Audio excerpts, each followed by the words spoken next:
Son las 20:07 y estamos listos para empezar la entrevista con Joaquín Assad, egresado de la FAUBA y becario doctoral del CONICET en el Instituto Argentino de Investigaciones de las Zonas Áridas en la Universidad de Cuyo, y con Josefina de Paepe, docente de la Cátedra de Fertilidad y Fertilizantes de la FAUBA e investigadora del CONICET. Joaquín y Josefina nos van a contar sobre la promoción del forraje invernal en la Pampa Deprimida, en la provincia de Buenos Aires, las distintas formas de realizarla y los pros y los contras de cada una. Hola Josefina, hola Joaquín, muchas gracias por venir a Sobre la Tierra. Para arrancar, Joaquín, te querría preguntar cuál es la importancia de los pastizales en general y en particular de los de la Pampa Deprimida. ¿Nos contás? Bien, sí, perfecto. Buenas noches. Los pastizales templados en general son ecosistemas muy importantes a nivel global y a su vez están muy amenazados también por los cambios en el uso del suelo, principalmente hacia la agricultura. Y bueno, se encuentran en un bajo estado de conservación. En nuestro país, en Argentina, tenemos una gran cantidad de porciones de estos pastizales en su estado natural, digamos, o nativo. Y es algo que le llamamos también Pampa Deprimida o Cuenca del Río Salado, que es la porción centro-este de la provincia de Buenos Aires. Sí. Esa es la porción como más grande de pastizales templados que tenemos. Y en esta área, ¿nos podés contar cuál es el tipo de producción que se hace? ¿Cuál es el uso que se hace de estos pastizales? Sí. Bueno, también para complementar con lo que estaba diciendo antes, la Pampa Deprimida solamente el 7% de su territorio se encuentra bajo algún grado de conservación. Y bueno, es el principal sector ganadero del país, que principalmente se realizan actividades de cría bovina a pasto natural. Esa es como la principal actividad que se hace. La agricultura es medio ineficiente en esta zona porque bueno, son suelos bastante inundables, por eso se llama Pampa Deprimida, con alta cantidad de salinidad también. Entonces bueno, siempre el mejor manejo, la mejor práctica que se hace en esta zona es la ganadería. ¿Cuáles son las características productivas en este caso y que en general están relacionadas, entiendo, con la topografía, con el paisaje? En esta zona podemos diferenciar, si bien es bastante homogénea, nosotros cuando viajamos por esos lugares vemos como un relicto de pastizales inmenso, pero bueno, hay como diferentes ambientes que son las lomas, las medias lomas y los bajos. Principalmente las lomas son las más productivas, por así decirlo, cuando significa que los pastizales crecen más y son más también nutritivos para el ganado. Los bajos en general son más inundables o más salinos. Cuando hablo de productividad siempre hablo de crecimiento. De todas maneras, ¿se hace ganadería en las partes bajas? Sí, hay ganadería en las partes bajas, ya que no siempre se puede hacer ganadería donde uno quiere. Las vacas sí están mucho en las partes bajas y son también en distintos momentos del año también son productivas las partes bajas. Por ejemplo, en el invierno pueden cuando acumulan más agua también generan buena productividad, no solo en las lomas. Bien, ¿y nos quieren contar de la problemática que estudiaron puntualmente en el trabajo? Bien, primero buenas noches, muchas gracias por el recibimiento. Quizás complementar un poco con lo que estaba contando Joaquín. Estamos en este contexto donde todavía hay pastizales, gran superficie con pastizales, hay una superficie muy pequeña, protegida, ¿no?, de este bioma. Entonces, en esta tesis de grado, ¿no?, esta publicación surge de la tesis de grado de los resultados de la tesis de grado de Joaquín. La idea era un poco eso, ¿no? Como estamos en este escenario donde hay muchos pastizales, hay poca superficie protegida, ¿qué manejos existen o qué manejos pueden ser útiles, digamos, en este contexto para hacer producción y también conservar la biodiversidad de estos ambientes? Habíamos hablado de promociones previamente. Antes del programa veníamos hablando de promociones con Pablo y íbamos a tocar ese tema un poquito. ¿Nos querés contar un poco si vieron ese tema?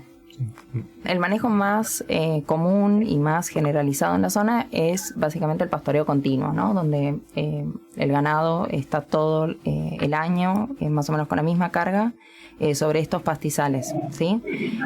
Una de las problemáticas más importantes de este área de estudio es que durante el invierno baja la productividad, ¿no? Entonces A partir de esta problemática, que bueno, problemática para el ganado, digamos, pero es una cuestión natural, surge esta propuesta de hacer promociones, ¿no? Entonces, durante el invierno, lo que se empezó a hacer hace un par de años es promocionar los pastos invernales, como para que en el momento donde el ganado necesita más alimento, que es en la primavera, estos pastos crezcan más, no estén como promocionados.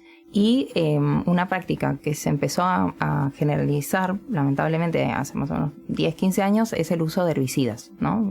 Fundamentalmente glifosato, para lograr esa promoción, ¿no? Entonces lo que se hace es, al fin del verano, se aplican herbicidas, sobre todo glifosato, para secar esa materia seca y que empiece a crecer como a fuerza, digamos, los pastos en la primavera, los pastos, invernales serían. Claro. Y otra propuesta alternativa, que es la que a nosotros nos interesaba particularmente con Joaquín, es una propuesta de hacer esta promoción pero sin uso de herbicidas, ¿no? Entonces, pensar en que hay posibilidades de hacer un manejo sustentable conservando estos pastizales y siendo productivo para la ganadería, ¿no? Entonces, esa es como me parece el núcleo del trabajo de Joaquín.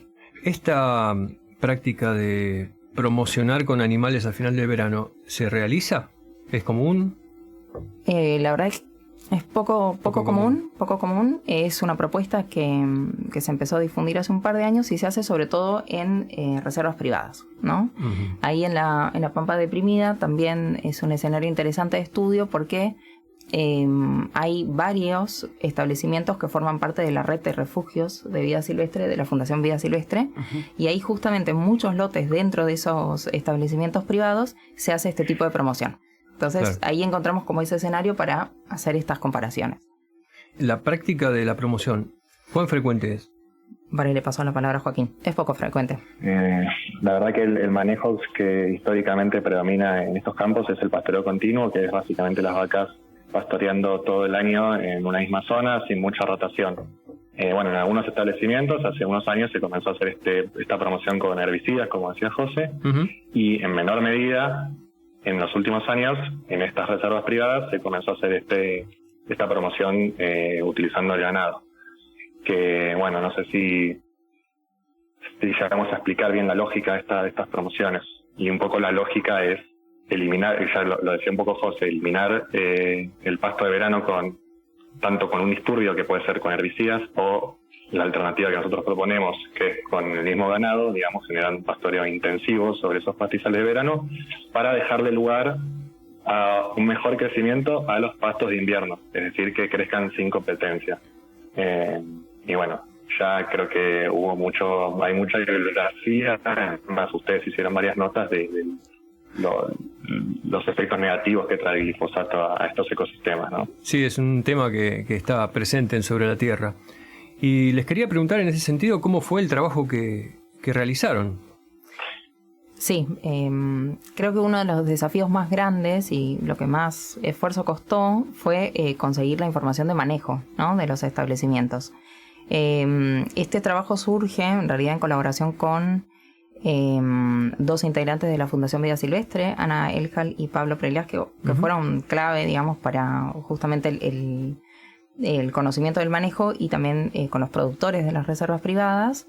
Y también, además de colaboración con el análisis de imágenes satelitales, detectar los píxeles, como los manejos equivalentes como para hacer las comparaciones, lograr tener 5 repeticiones, que ese siempre es un gran desafío estadístico, ¿no? Tener como 5 réplicas para que los resultados a los que llegamos sean robustos, ¿no? Entonces, creo que esa fue una de las cuestiones más difíciles, porque parece fácil o evidente, pero no siempre todos los productores o asesores de los campos anotan todo lo que hacen, ¿no? Como cuánto... Siempre falta el registro. Claro, entonces hay registros por ahí en papel, o por mail, o por teléfono. Entonces ese laburo, la verdad que fue como un gran desafío, y creo que lograr eso hace que los resultados sean como representativos, ¿no?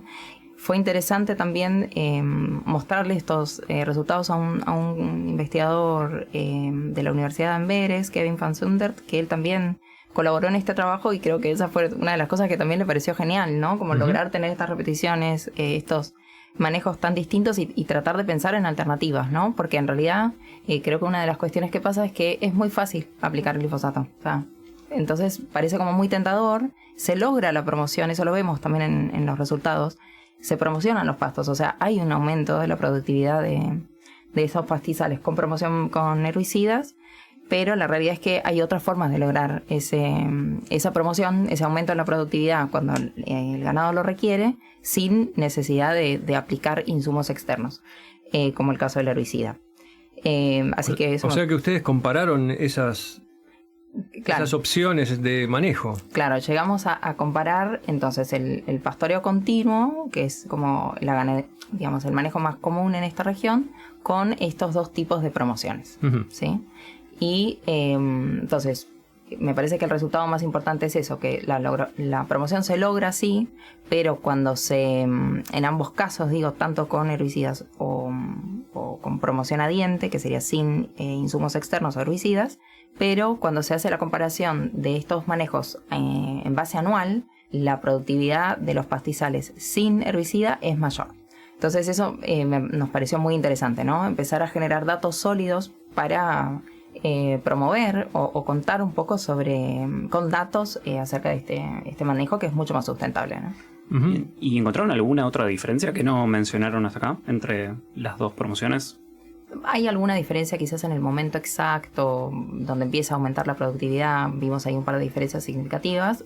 Después otra cosa que nosotros no medimos a campo el efecto sobre el banco de semillas, ¿no? Sobre de glifosato o la biodiversidad de esos ambientes. Eso no lo medimos y quizás puede ser una forma de seguir, ¿no? esta línea de trabajo, ¿no? Esto es como un primer paso, digamos. Pero en el caso de la productividad anual se ve que es menor. Sí, la productividad primaria neta en ambientes con promoción con herbicida disminuye.